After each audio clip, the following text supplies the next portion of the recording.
it's really interesting, Juliet, your comments about Josiah Wedgwood, because I am a Staffordshire girl and North Staffordshire is where I represent, Staffordshire Moorlands, and we're very, very proud of Wedgwood and everything he did. And you're absolutely right that slavery coin was instrumental in changing people's views about slavery, and I think this garden really does have that same potential. The thing, though, that Wilberforce had to do was to convince people slavery was wrong. I don't have that problem. People all agreed that it was wrong.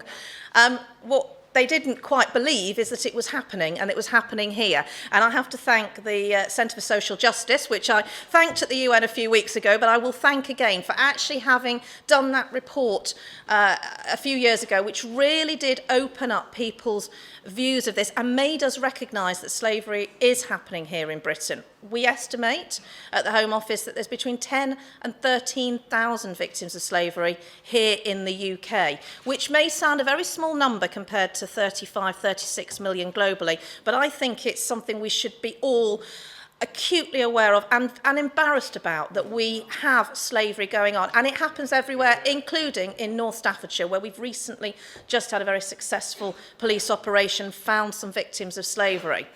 And one of the reasons that we're having that change in police attitude and the change in people's attitudes is because we came together, we worked together, we introduced the Modern Slavery Act, which we're already starting to see cases being brought forward using the new offences in the Act, but also the protection for victim measures that are in the Act. So we're seeing slavery protection orders so that people who might want to victimise slaves are stopped from doing so. And we're seeing other measures such as the measures that we brought in to protect people on the high seas, the maritime enforcement measures. But the big measure, the transformative measure that I think has the potential to change the attitudes of slavery across the world is the transparency and supply chain measure, which I can't pretend was an easy thing to get through government, but the reason we could do it was because actually business wanted it. Business asked us to do this. Business wanted us to say, as government, everyone has to cross that line together and we all have to know what is going on. We need to shine that light through the supply chains. And Juliet, your comments about the joy you had with supply chains. Imagine these retailers with 20, 30,000 global suppliers.